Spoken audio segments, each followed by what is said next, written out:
فإذا هو خصيم مبين صدق الله العظيم۔ آج ہم نے الحمدللہ 15 سپارے مکمل کر لیے ہیں، نصف قرآن ہو گیا ہے، اور انشاءاللہ 15ویں سپارے کے اختتام تک آج خلاصہ بیان ہوگا۔ سورہ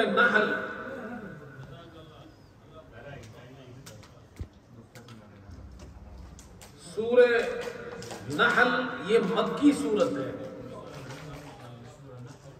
اور اس سورت کے اندر اللہ تعالیٰ نے عقلی دلائل ذکر کیے ہیں اور شرک کی نفی کی ہے، توحید پر عقلی دلائل ذکر کیے ہیں۔ نحل عربی زبان میں شہد کی مکھی کو کہتے ہیں، اللہ نے شہد کی مکھی کا ذکر کیا ہے، اس لیے سورت کا نام سورہ نحل ہے۔ سورت کی ابتدا میں اللہ تعالیٰ نے اہل مکہ کو ڈرایا ہے۔ پہلے تو ان سے کہا کہ اللہ کا عذاب آئے گا، اور اب کہا اتا امر اللہ فلا تستعجلوہ، تم جلدی مت کرو، اللہ کا عذاب آ گیا۔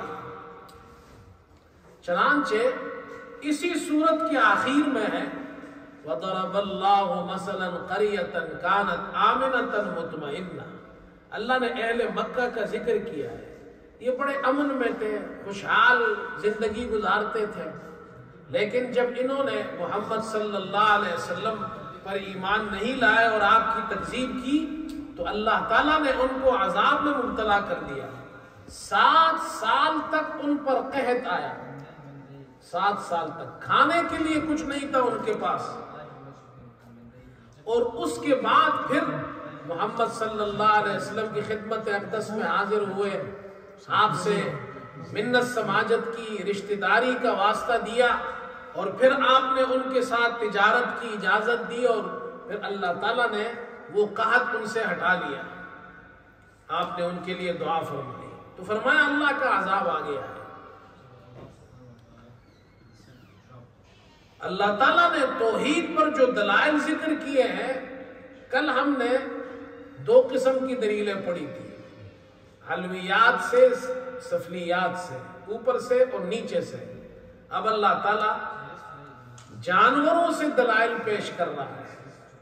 وَالْأَنْعَامَ خَلَقَهَا لَكُمْ، چوپائیں اللہ نے تمہارے لیے پیدا کیے، فِيهَا دِفْءٌ وَمَنَافِعُ وَمِنْهَا تَأْكُلُونَ، اس میں تمہارے لیے جاڑے کا سامان ہے، اون ہے، اس سے کپڑے بناتے ہو، وہ کھال تم استعمال کرتے ہو، اس کا دودھ پیتے ہو، گوشت کھاتے ہو، اور تمہارے لیے وَلَكُمْ فِيهَا جَمَالٌ حِينَ تُرِيحُونَ وَحِينَ تَسْرَحُونَ، یہ جو جانور چراتے ہیں، جن کے ریوڑ ہوتے ہیں، تو وہ شام کو چرا کر جب تم آتے ہو اور صبح جب تم چرانے لے جاتے ہو، تو اللہ فرماتے اس میں تمہارے لیے جمال ہے، رونق ہے، تمہارا اتنا مال ہے، اتنی اللہ تعالیٰ نے تمہیں مال دولت عطا کی ہے، یہ بھی اللہ نے تمہیں دیا ہے۔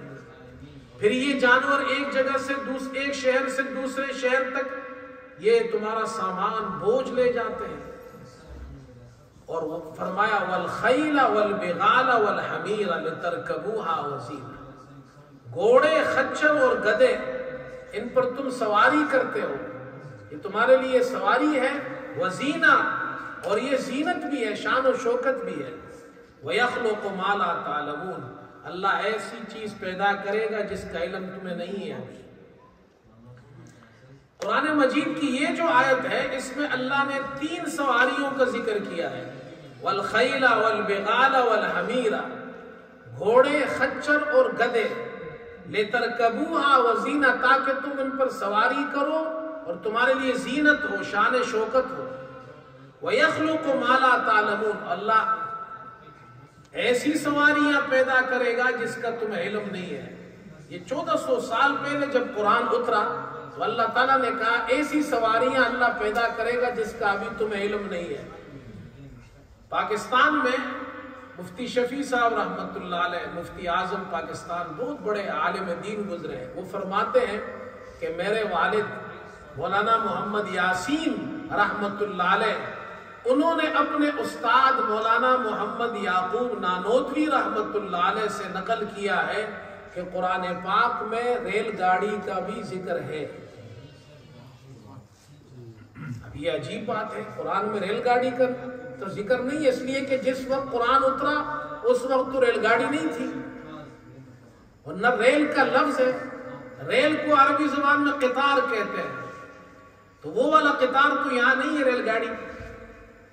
لیکن حضرت یعقوب نانوتوی رحمۃ اللہ علیہ فرماتے ہیں اس آیت سے والخیل والبغال والحمیر لترکبوها وزینہ ویخلق ما لا تعلمون، اللہ ایسی سواریاں پیدا کرے گا جس کا تمہیں علم نہیں ہے۔ جس وقت قرآن اترا اس وقت لوگوں کو کہاں پتا تھا گاڑی کیا ہے، ریل گاڑی کیا ہے، ہوائی جہاز کیا ہے۔ سائنسدانوں نے اللہ کی دی ہوئی عقل، اللہ کی دی ہوئی سمجھ، اللہ کی دی ہوئی چیزوں کو جوڑ کر ہوائی جہاز اور گاڑی بنائی ہے، ریل گاڑی بنائی ہے، ورنہ اصل خالق تو اللہ ہے۔ تو قرآن میں ریل گاڑی کا بھی ذکر ہے، اس کا مطلب یہ ہے قرآن میں ہوائی جہاز کا بھی ذکر آ گیا، اس لیے کہ اللہ فرما رہے ہو اللہ ایسی سواریاں پیدا کرے گا جس کا تمہیں علم نہیں۔ اس وقت ان کو علم نہیں تھا اس وقت، اور اللہ پاک اگر اس وقت مثال کے طور پر اللہ یہ کہتے ہیں کہ اللہ جہاز پیدا کرے گا، ریل گاڑی پیدا کرے گا، 1400 سال پہلے والے لوگ پریشان ہو جاتے جہاز کیا ہوتا ہے، ریل گاڑی، تو اللہ نے اس کا ذکر نہیں کیا، اتنے خوبصورت انداز سے کہا کہ اللہ ایسی چیزیں پیدا کرے گا جس کا آج تمہیں علم نہیں ہے اور آج ہمیں علم ہو گیا اس کا۔ یہ اللہ ہے۔ آگے چلیں، پھر اس صورت کے اندر اللہ تعالیٰ نے مشرکین کے ایک جاہلیت کی رسم، بری رسم تھی، اس کا ذکر کیا ہے اور اسلام نے اس کو حرام قرار دیا ہے۔ وَإِذَا بُشِّرَ أَحَدُهُم بِالْأُنثَىٰ ظَلَّ وَجْهُهُ مُسْوَدًّا وَهُوَ كَظِيمٌ، جب انہیں بچی کی پیدائش کی خوشخبری دی جاتی تو اس کا چہرہ، باپ کا چہرہ سیاہ ہو جاتا اور وہ اندر گھٹتا رہتا۔ یتوارا من القوم من سوء ما بشر بہ، لوگوں سے منہ چھپاتے پھرتا تھا اور سوچتا تھا کیا اس ذلت کو برداشت کرے یا بچی کو زندہ دفن کر دے۔ تو بچیوں کو زندہ دفن کرتے تھے۔ اللہ فرماتے تم برا کام کرتے ہو، برا فیصلہ کرتے ہو۔ اس لیے اسلام نے بچی کی پیدائش پر خوش ہونے کا حکم دیا ہے، اس سے جاہلیت کی رسم کا خاتمہ ہوتا ہے۔ اور ایک روایت میں آتا ہے کہ وہ عورت بڑی مبارک عورت ہے جس کی یہاں پہلی اولاد بچی ہو، مبارک عورت ہے۔ اس لیے کہ قرآن پاک میں بھی اللہ نے بچی کا ذکر پہلے کیا ہے، بچے کا ذکر بعد میں کیا ہے۔ یَهَبُ لِمَن يَشَاءُ إِنَاثًا وَيَهَبُ لِمَن يَشَاءُ الذُّكُورَ، اللہ جسے چاہتا ہے بیٹیاں دیتا ہے، جسے چاہتا ہے بیٹے دیتا ہے۔ بیٹی کا ذکر پہلے کیا ہے۔ وہ بہو تو مبارک ہے جو تمہارے گھر میں بچی، جس کی گود میں بچی پیدا ہو، اور ساس اس بہو سے جھگڑا کرتی ہے تیری بچی کیوں ہوئی ہے، بچہ کیوں نہیں ہوا ہے، حالانکہ ساس خود عورت ہے، عورت ہو کر عورت ذات کی مخالف ہے۔ اس خدا کی بندی کو نہیں پتا تو بھی تو عورت ہے، خود عورت ہو کر عورت کی مخالفت کرتی ہے۔ یہ تیری بہو کہاں سے یہ اس کی مرضی چلتی ہے، تو اللہ کی مرضی ہے۔ پھر آگے اللہ نے دلیل ذکر کی توحید پر۔ دیکھو جانوروں سے دلیل آج پیش ہو رہی ہے، پہلے سواریاں پیش کی، اب دوسرے چوپائے ذکر کیے ہیں جس کا دودھ تم پیتے ہو۔ وَإِنَّ لَكُمْ فِي الْأَنْعَامِ لَعِبْرَةً، ان چوپاؤں میں تمہارے لیے عبرت کا سامان ہے۔ نُسْقِيكُم مِّمَّا فِي بُطُونِهِ مِن بَيْنِ فَرْثٍ وَدَمٍ لَبَنًا خَالِصًا سَائِغًا لِلشَّارِبِينَ، ان جانوروں کے پیٹ میں جو گوبر اور خون ہے، ان کے درمیان سے اللہ پاک خالص، صاف اور ایسا دودھ جو گلے میں آسانی سے اتر جائے، اللہ پاک فرماتے میں ایسا دودھ تمہیں پلاتا ہوں۔ جانور کا پیٹ دیکھو، ایک طرف گوبر ہے ایک طرف خون ہے، درمیان میں سے یہ دودھ نکلتا ہے، نہ گوبر والی بدبو ہوتی ہے نہ خون والی سرخی ہوتی ہے، یہ کون ایسا صاف دودھ نکالتا ہے؟ غور نہیں کرتے؟ جانوروں میں غور کرو۔ امام احمد رحمت اللہ علیہ سے کسی نے پوچھا کہ آپ نے اللہ کو کیسے پہچانا؟ فرمایا میں نے کالی بھینس سے اللہ کو پہچانا۔ کالی رات ہے، رات بھی کالی، بھینس بھی کالی، اور اس نے جو چارہ کھایا وہ بھی کالا، اس لیے کہ چارہ جب بہت سبز ہو تو کالا نظر آتا ہے۔ کالی رات میں کالی بھینس نے کالا چارہ کھایا اور صبح اس کے پیٹ سے سفید دودھ نکلا، میں سمجھ گیا کہ یہ نکالنے والا اللہ ہے۔ اس لیے اللہ کے ساتھ کسی کو شریک مت کرو۔ اب شہد کی مکھی کا ذکر ہے۔ دیکھو اللہ پاک تو جانوروں سے اپنی توحید ہمیں سمجھا رہے ہیں، دودھ سے سمجھا رہے ہیں، سواریوں سے سمجھا رہے ہیں، شہد کی مکھی سے سمجھا رہے ہیں۔ شہد کی مکھی وَأَوْحَىٰ رَبُّكَ إِلَى النَّحْلِ أَنِ اتَّخِذِي مِنَ الْجِبَالِ بُيُوتًا وَمِنَ الشَّجَرِ وَمِمَّا يَعْرِشُونَ۔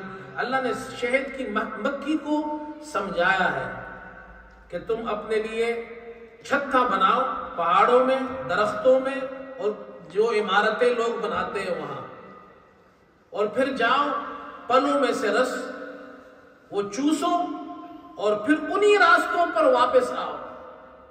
یہ جب شہد کی مکھیاں جاتی ہیں پھر واپس انہی راستوں پر واپس آتی ہے، یہ سمجھ اللہ نے شہد کی مکھیوں کو دیا ہے۔ اور پھر آ کر وہ ان چھتوں میں بیٹھتی ہیں، ان کے پیٹوں سے یہ پھر شہد نکلتا ہے جس میں شفا ہے۔ اللہ تعالیٰ اچھا علماء نے لکھا ہے کہ شہد کی جو مکھیاں ہوتی ہیں، ان کا جو چھتا ہوتا ہے، یہ پوری ایک حکومت ہوتی ہے، ایک ان کی ملکہ ہوتی ہے بڑی، اور وہ 6000 سے 12000 تک انڈے دیتی ہے۔ پھر ان کے جو چھتا ہے، اس چھتے کے اندر کچھ مکھیاں ایسی ہیں جو گارڈز ہیں، دربان ہیں، وہ اس مکھی کو اندر آنے دیتی ہے جو صحیح چوس کر پھولوں سے اچھے پھولوں سے رس چوس کر آئی ہو، اگر گند لائی ہو تو اس کو اندر جانے نہیں دیتی ہے، بلکہ یہاں تک لکھا ہے جو گندگی پر بیٹھ کر آئے اور وہ چھتے میں آ جائے تو ملکہ اسے مار ڈالتی ہے، اس کی سزا ہے کہ تم اس شہد کو خراب کر رہی ہو۔ پھر کچھ شہد کی مکھیاں ایسی ہیں وہ موم جمع کرتی ہے، ایک خاص قسم کا سفید صفوف ہوتا ہے شہد، یہ جو نا گنے کے اوپر آپ نے دیکھا ہوگا، یہ وہاں سے لاتے ہیں پھر اس سے موم بناتے ہیں۔ پھر یہ شہد کا چھتا آپ یہ دیکھیں، یہ شہد کی مکھیاں چھتا ڈیزائن کرتی ہے، اور اس چھتے میں 20,000 سے لے کر 30,000 تک کھانے ہوتے ہیں، اس کے اندر یہ شہد ان کے پیٹوں سے نکلتا ہے صاف شفاف۔ اللہ فرماتے یہ میں کرتا ہوں، یہ میرا اللہ ہے۔ تو یہ دلائل اللہ نے اس سورت میں ذکر کیے ہیں۔ پھر آگے سورہ بنی اسرائیل ہے، اور اس سورت میں اللہ کا عذاب آ گیا، اب بھی نہیں سدھرتے ہو تم، بجائے سدھرنے کے معجزات طلب کرنے لگے۔ اللہ تعالیٰ نے معجزہ حضرت محمد صلی اللہ علیہ وسلم کا بڑا معجزہ، معراج کا معجزہ، اس کا ذکر کیا ہے، اور یہ تفصیلی واقعہ ہے۔ جو سفر مکے سے بیت المقدس تک ہوا اس کو اسراء کہتے ہیں، جو بیت المقدس سے اوپر ہوا اس کو معراج کہتے ہیں۔ ایک ہی رات میں ہوا ہے، ایک ہی رات میں آپ واپس آئے، اوپر جنت جہنم بھی دیکھا آپ نے، سدرۃ المنتہا تک پہنچے، آگے کسی کی رسائی نہیں ہے۔ جبریل علیہ السلام وہاں رہ گئے، محمد صلی اللہ علیہ وسلم اوپر چلے گئے۔ جبریل علیہ السلام فرشتہ ہے، فرشتہ نوری مخلوق ہے، نوری مخلوق نیچے ہے، بشری مخلوق محمد صلی اللہ علیہ وسلم اوپر چلے گئے۔ اللہ نے 50 نمازیں فرض کی اور بالآخر 45 معاف ہو گئی، 5 رہ گئی، لیکن ثواب کتنا ہے؟ 50 کا، اس لیے کہ اللہ تعالی ہر نیکی کا بدلہ کم از کم 10 گنا دیتا ہے. من جاء بالحسنہ فلہ عشر امثالہا. یہ قرآن کا اصول، قرآن نے قانون بیان کیا ہے. جو آدمی ایک نیکی کرتا ہے اس کو 10 گنا ثواب ملتا ہے. تو جو 5 نمازیں پڑھے گا دن میں، کتنے نمازوں کا ثواب ہوگا؟ 50. سمجھ گئے بھائی؟ تو پڑھتے ہم 50 ہے، ثواب ملتا ہے 50 کا. پڑھتے ہم 5 ہے اور ثواب ملتا ہے 50 کا. تو یہ واقعہ معراج ذکر کیا. بنی اسرائیل کی 2 سرکشیوں کا ذکر کیا ہے. ایک، بنی اسرائیل نے جو سرکشیاں کی اس میں 2 بڑی، اللہ نے فرمایا تم زمین میں 2 مرتبہ فساد کرو گے. 2 مرتبہ پھر ان پر بڑا حملہ ہوا تاریخ میں. ایک شریعت موسوی میں، ایک شریعت عیسوی میں. جب انہوں نے پہلی مرتبہ فساد کیا تو بخت نصر آیا اور ان کو قتل کیا اور 1,70,000 گاڑیوں میں ان سے لوٹا ہوا سونا لے گیا اور ان کو غلام بنایا اور 100 برس تک یہ غلام رہے. پھر ایک بادشاہ آیا ایران سے اور پھر ان کو نجات ملی، یہ واپس آئے. پھر شریعت عیسوی میں انہوں نے پھر دوسرا فساد کیا تو پھر اللہ نے قیصر روم کے بادشاہ کو ان پہ مسلط کر دیا اور پھر ان پر اللہ کا عذاب آیا. اچھا، وہ جو سونا ان کو لے گیا تھا بخت نصر واپس مل گیا تھا، قیصر روم پھر لے گیا. 1,70,000 گاڑیوں پر سونا تھا، اتنا سونا تھا. اور پھر وہ لے کر کنیسۃ الذہب وہاں اس نے چھپایا ہوا ہے. علماء فرماتے قیامت کے قریب حضرت مہدی جب آئیں گے نا تو وہ پھر وہاں سے اس جگہ سے وہ سونا نکالیں گے. ابھی بھی وہاں پر پڑا ہوا ہے. ایک عجیب بات بعض علماء نے یہ لکھی ہے کہ بنی اسرائیل کے 2 فسادوں کا ذکر اللہ نے کیا ہے اور دونوں فسادوں کے درمیان 700 سال کا فاصلہ ہے. یعنی پہلا فساد ہوا، اس کے بعد 700 سال گزرے، پھر دوسرا فساد ہوا. تو 700 سال بعد ان پر اللہ کا عذاب آیا. اور اس اسلامی تاریخ کو بھی دیکھیں تو مسلمانوں کا زوال بھی 700 سال بعد شروع ہوا تھا. 700 سال بعد بہت بڑی طاقت تھی مسلمانوں کی. 700 سال بعد ایک دم کولیپس ہو گئے. وہ بغداد، وہ عراق اور وہ جو علوم کے مراکز تھے وہ ایسے وہاں پر ندیاں خون کی بہنے لگی تاتاریوں نے جو حملہ کیا تھا. اور پھر 700 سال بعد ابھی ہمارا جو حشر ہو رہا ہے یہ بھی 700 سال گزرے ہیں. یہ 700 سال یہ ٹرننگ پوائنٹ ہے. سدھر جاؤ گے تو ہم بھی تم پر اپنی رحمت نازل کر، نہیں سدھرو گے تو پھر تمہارا حشر بھی ویسے ہی ہوگا. اس کے بعد اللہ تعالیٰ نے ماں باپ کے حقوق کو ذکر کیا ہے.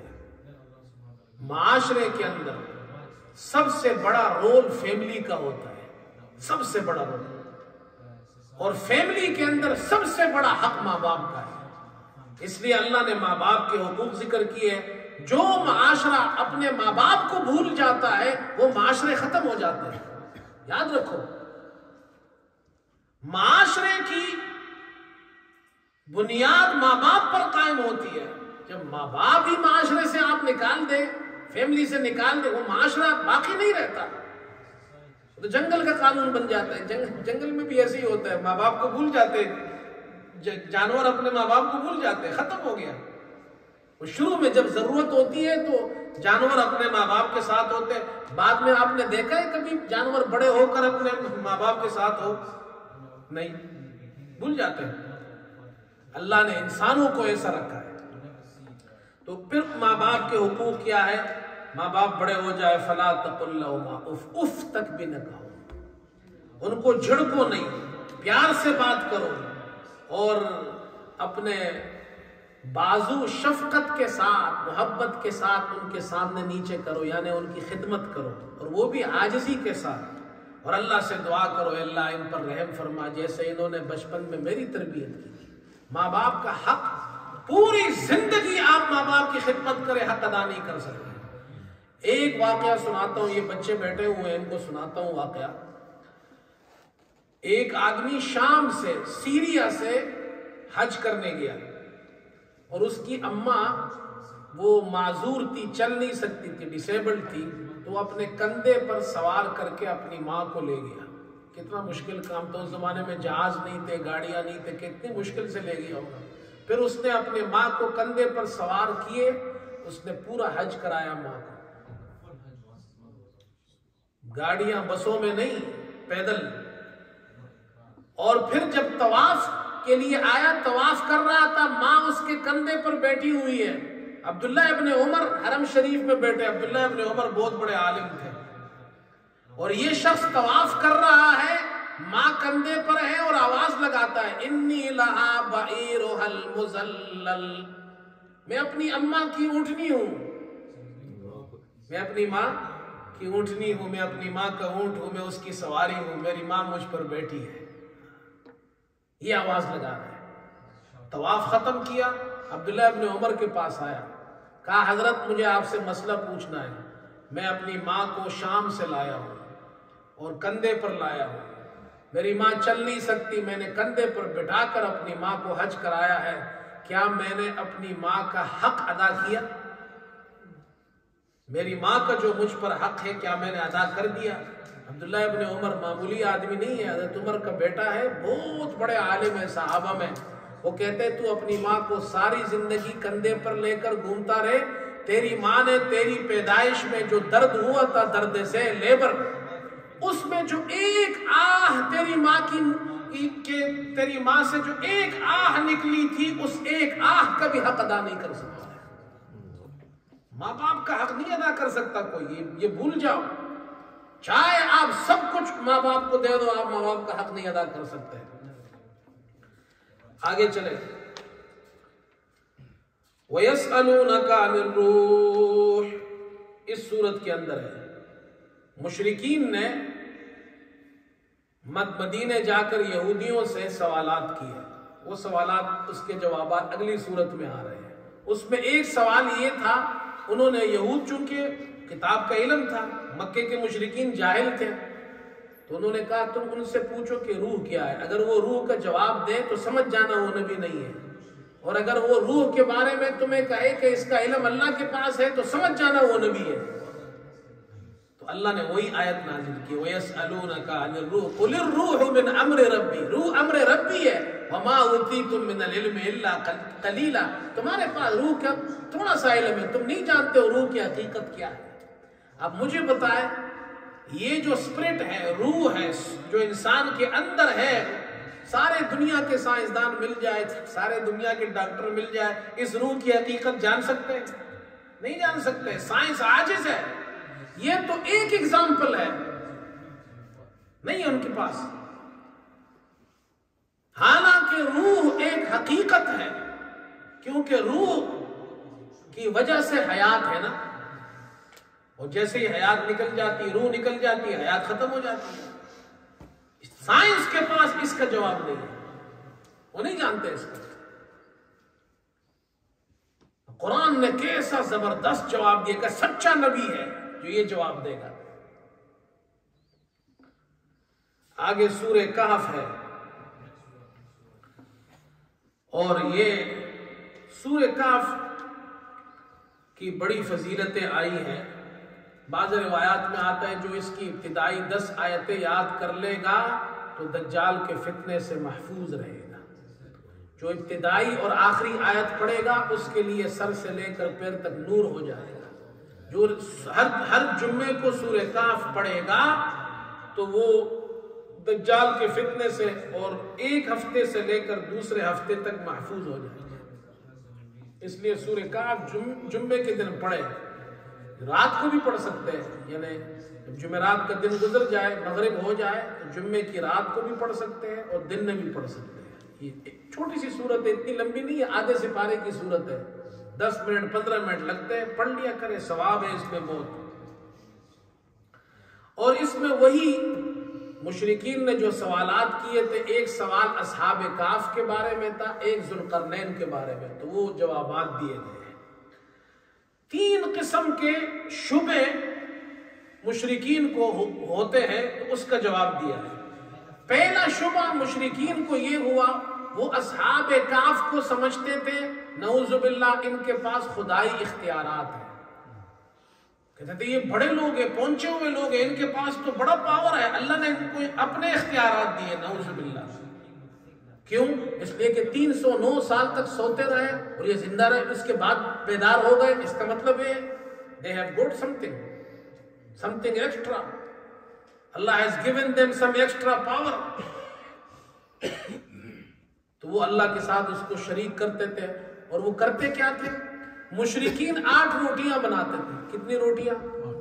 یہ روٹی والی سرکار اس زمانے میں بھی ہوتی تھی، وہ 8 روٹیاں بناتے تھے، 7 روٹیاں اصحاب کہف کے نام پہ، 8ویں روٹی ان کے کتے کے نام پہ، یہ پھر لوگوں کو کھلاتے تھے۔ بھائی کھلانا ہے اللہ کے نام پہ کھلاؤ، ہمارے یہاں بھی آج کل نہیں ہے فلاں بزرگ کے نام پر، فلاں، بھائی اللہ کے نام پر جو کھلانا ہے کس کے نام پر؟ ہاں اس کا ثواب آپ بزرگوں کو دیں، وہ جائز ہے، لیکن کھلانا کس کے نام پر ہے؟ اللہ کے نام، اللہ کے علاوہ کسی اور کے نام پہ کھانا بھی نہیں ہے، کھلانا بھی نہیں ہے۔ اچھا ہمارے یہاں عجیب بات ہے، میں آپ کو ایک واقعہ سناؤں، میں بہت چھوٹا تھا، میں اپنی والدہ کے ساتھ ایک مرتبہ گیا کراچی میں، کسی حکیم کے پاس ہم گئے یا ڈاکٹر کے پاس ہم گئے، تو وہاں ہم بیٹھے ہوئے تھے ویٹنگ ایریا میں، تو ایک آدمی آیا، اس نے کہا جی یہ نیاز ہے، کوئی چیز لایا، سویٹ مٹھائی، سب کو دی، سب نے، اچھا سب لے رہے ہیں بڑے احترام سے، اس کو چوم رہے ہیں، اس کو آنکھوں میں بھی لگا رہے ہیں، کھا بھی رہے ہیں بڑے احترام سے، نیاز ہے جی۔ میرے پاس آیا تو میں نے کہا جی یہ کس کے نام پر ہے؟ تو انہوں نے کہا جی فلاں بزرگ کے نام پر ہے۔ میں نے کہا جی میں تو نہیں کھاتا ہوں۔ بڑا غصہ، مجھے گور گور کر، وہ سب مجھے گور گور کر دیکھنے لگے، یہ بہت بڑا وہابی ہے، بہت بڑا وہابی ہے، یہ تو بے ادب ہے۔ میں نے کہا بھائی اللہ کے نام پہ کھلانا ہے تو میں کھاتا ہوں، اللہ کے علاوہ کسی اور کے نام پہ نہیں کھاتا۔ وہ تو اور حیران ہو گئے۔ آپ مجھے بتائیں کوئی باہر جائے اور کوئی مسلمان آئے، اس کو کہ جی اللہ کے نام پہ روٹی کھاؤ، وہ کہے گا میں تمہیں کوئی غریب نظر آتا ہوں؟ بولو بھائی ایسا ہے یا نہیں ہے؟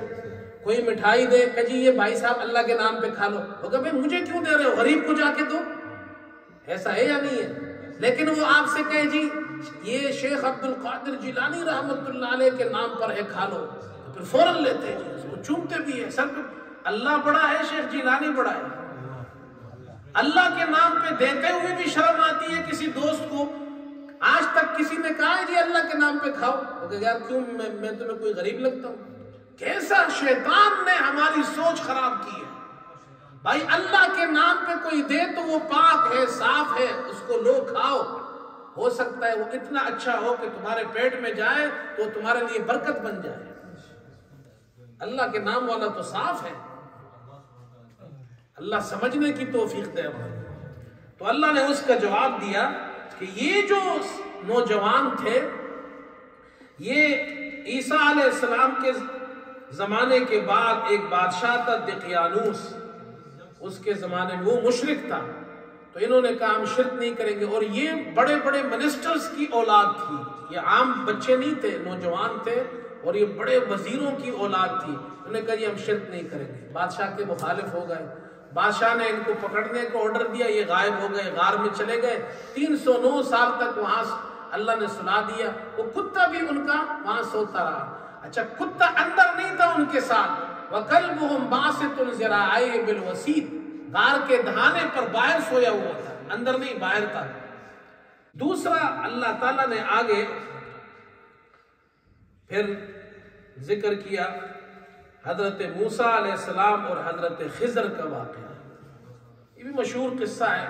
موسیٰ علیہ السلام حضرت خضر سے ملے، حضرت خضر کے پاس جو علم تھا وہ اور تھا، حضرت موسیٰ علیہ السلام کے پاس جو علم تھا وہ اور ہے، یہ شریعت کا علم تھا، اور وہ جو علم تھا اللہ تعالیٰ نے خضر علیہ السلام کو دیا تھا، اس کا تعلق شرعی احکام سے نہیں تھا، پبلک سے نہیں تھا، دنیاوی قانون سے نہیں تھا۔ خیر مختصر یہ کہ حضرت خضر نے ان سے کہا آپ میرے ساتھ نہیں رہ سکتے، اس لیے کہ ایسے کام ہوں گے جو آپ پھر صبر نہیں کر سکیں گے۔ انہوں نے کہا نہیں، میں موسیٰ علیہ السلام نے کہا میں رہوں گا۔ کہا پھر سوال نہیں کرنا۔ میں نے کہا ٹھیک ہے۔ آگے گئے، کشتی میں بیٹھے، انہوں نے کشتی کا تختہ جو ہے وہ جناب کیا ہے اس تختے کو کاٹ دیا۔ انہوں نے کہا جی یہ کشتی والوں نے ہمارے ساتھ اچھائی کی، ٹکٹ نہیں لیا ہم سے اور آپ نے ان کی کشتی خراب کر دی۔ کہا جی میں نے کہا نہیں تھا کہ سوال نہیں کرنا، آپ صبر نہیں کریں گے۔ کہا ٹھیک ہے بھائی میں بھول گیا، آئندہ نہیں کروں گا۔ آگے گئے، لڑکا کھیل رہا تھا، اس کو قتل کر دیا۔ آپ نے بلا وجہ ایک جان کو مار دیا۔ کہا میں نے آپ سے کہا نہیں تھا کہ آپ صبر نہیں کریں گے۔ کہا ٹھیک ہے آئندہ سوال کیا تو پھر میں آپ کے ساتھ نہیں ہوں۔ آگے گئے، گاؤں والے وہ بڑے کنجوس تھے، نہ انہوں نے کھانا کھلایا۔ ایک دیوار تھی ان کی گر رہی تھی، خضر نے وہ بنا دی۔ کہا جی آپ اس پر کچھ اجرت لے دیتے۔ تو موسیٰ علیہ السلام نے کہا اب ہم دونوں ساتھ، خضر نے کہا اب ہم دونوں ساتھ نہیں رہ سکتے۔ وہ کشتی ہم نے اس لیے خراب کی کہ پیچھے سے ایک ظالم بادشاہ کشتیاں غصب کر رہا تھا، کشتی والوں نے ہم سے اچھا کیا، ہم نے اس کی کشتی خراب کر دی۔ بادشاہ اچھی اچھی کشتیاں لے رہا تھا، خراب کشتیوں کو چھوڑ رہا تھا، تو ہم نے ان کے ساتھ بھلائی کی ہے۔ یہ جو بچہ ہے اللہ کے علم میں تھا کہ یہ بڑا ہو کر ماں باپ کے لیے پریشانی کا سبب بن جائے گا، اور ماں باپ اس کے گناہوں کی وجہ سے ماں باپ بھی گناہوں میں مبتلا ہوں گے، تو ہم اس سے اچھا آگے اس کو بیٹا اور اس کو اولاد عطا کریں گے۔ آپ کو کیا معلوم ہے؟ تو اللہ کو معلوم ہے، ہمیں تو اس کا علم نہیں ہے، تو اللہ کو اس کا علم ہے۔ اور پھر آگے وہ جو دیوار تھی یتیم بچوں کی تھی، باپ بڑا نیک آدمی تھا، ان کا مال نیچے پڑا ہوا تھا، تو ہم نے اس لیے اس کو ٹھیک کی تاکہ یہ بچے بڑے ہو تو ان کے بڑے ہونے سے پہلے کوئی مال نہ لے جائے۔ اور یہ میں نے اپنی مرضی سے نہیں کیا، اللہ کے حکم سے کیا۔ یہ واقعہ بھی ذکر کیا۔ پھر ذوالقرنین کا واقعہ ذکر کیا۔ ذوالقرنین ایک بادشاہ گزرا ہے، ذوالقرنین دو سینگوں والا۔ دو سینگوں والا کیوں کہتے ہیں؟ کچھ لوگوں کا خیال یہ ہے کہ یہ ایک بادشاہ تھا، اس کے سر پر دو اس طرح کے نشانات تھے جیسے سینگ ہوتے ہیں، اور بعض علماء کا خیال ہے اس کی دو زلفیں تھیں، دو زلفیں تھی، چوٹیاں تھیں، تو اس لیے اس کو دو سینگوں والا کہتے ہیں، اس لیے کہ چوٹیاں بھی تو سینگوں کی طرح ہی ہوتی ہے نا، دو چوٹیوں والا۔ یہ بادشاہ تھا، اور یہ بڑا عادل بادشاہ تھا، نیک بادشاہ تھا، مسلمان بادشاہ تھا۔ کچھ لوگ کہتے ہیں کہ یہ سکندر کو کہتے ہیں، یہ ذوالقرنین جو قرآن میں کہتے ہیں سکندر نہیں تھا۔ سکندر جو تھا وہ حضرت عیسیٰ علیہ السلام سے 3000 سال پہلے تھا، دارا سے اس کی جنگ ہوئی تھی، اور وہ مسلمان نہیں تھا، وہ کافر تھا، اور وہ آتش پرست تھا، اور یہ نیک آدمی تھا۔ یہ مشرق کا سفر بھی اس نے کیا، مغرب کا بھی کیا، اور پھر یہ اس کے بعد حتی اذا بلغ بین السدین، دو پہاڑوں کے درمیان، کہتے ہیں شمال کی طرف ایک جگہ یہ گیا، اللہ ہی جانتا ہے، قرآن نے وہ جگہ نہیں بیان کی ہے ایگزیکٹلی۔ کچھ لوگ کہتے ہیں چائنا میں یاجوج ماجوج ایک قوم تھی جو لوگوں کو بڑا تنگ کرتی تھی، تو انہوں نے ان سے کہا کہ آپ ہم سے اگر کچھ پیسہ لینا چاہے وہ لے لیں، ہماری مدد کریں، ہمیں اس یاجوج ماجوج سے نجات دے۔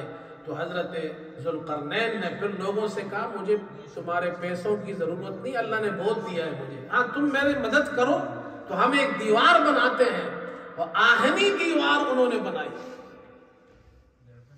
اور اس میں پگھلا ہوا تانبا اندر سیسا پلائی ہوئی دیوار جس کو کہتے ہیں، ایسی دیوار بنائی، اور وہ جو یاجوج ماجوج حملہ کرتے تھے وہ ان کے حملے سے روکنے کے لیے وہ دیوار انہوں نے بنائی۔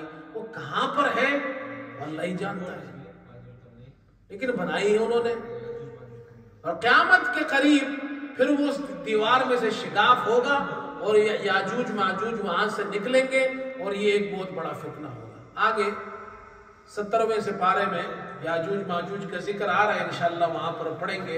یہاں اللہ نے ذکر کیا ذوالقرنین نے یہ کارنامہ انجام دیا۔